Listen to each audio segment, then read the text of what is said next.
encontramos en el municipio de Zapotitlán, en el departamento de Jutiapa, aquí en Guatemala, uno de los puntos, de los epicentros de los poco más de 160 sismos que se han registrado en el territorio guatemalteco, con 21 minutos fue el primero de 5.4 grados y que bueno, que ha sacudido a varias partes de este departamento.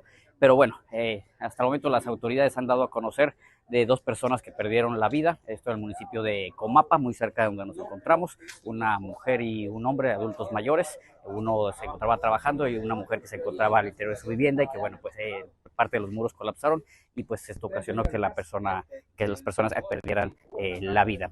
Tan solo en Comapa se estima que son cerca de 1.500 viviendas las afectadas, muchas de ellas construidas con adobe, carecían de columnas y de varillas, lo que pues esto también fue propicio para que se diera este colapso por parte de las estructuras y bueno, pues se diera este problema. En este momento pues ustedes pueden ver a las autoridades que están realizando un recorrido de supervisión para estar revisando cómo se encuentran los diferentes municipios y bueno, y pues también ver las acciones que se tienen que tomar en concreto a partir de este momento para poder hacer llegar todos los apoyos.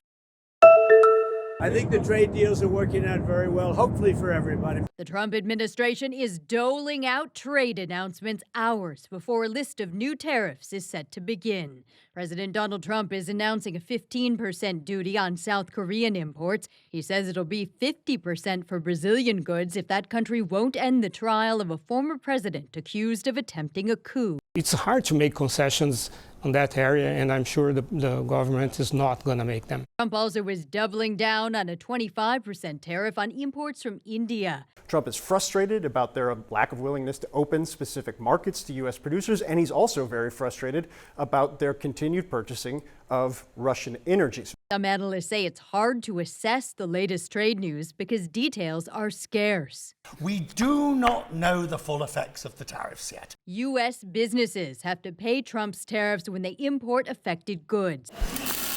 Wants foreign producers to help foot the bill, but many say they can't afford that. In some cases, U.S. companies could buy from domestic producers instead, but that also could increase their costs. Several say that leaves them no choice but to raise prices for American consumers. Higher tariffs have begun to show through more clearly to prices of some goods, but their overall effects on economic activity and inflation remain to be seen.